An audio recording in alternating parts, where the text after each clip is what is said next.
И то есть очень многие у нас ходят, короче, в компьютерные клубы, и даже я, там, знаешь, когда в детстве там ходил, там, когда было там 12-13 лет, мы компьютерные клубы эти там взламывали для того, чтобы там бесплатно там сидеть, там, накручивать себе время и прочее.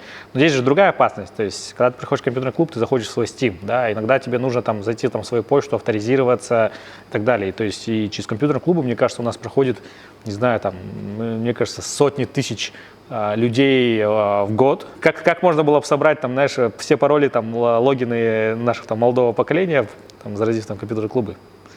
Я думаю, к сожалению, да, это возможно, скорее всего, да, потому что компьютерные клубы, ну, будем надеяться, что они тоже там используют все там updated софт, лицензионное и так далее.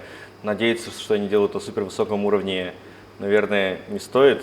Особенно компьютерные клубы, их частенько, да, там, и хотели бы заразить многие, чтобы майнить криптомайнеры. Я думаю, что, возможно, есть даже отдельный таргет, да, там есть хорошее железо и так далее. Соответственно, криптомайнеры, они идут сбоку, от них идут стиллеры.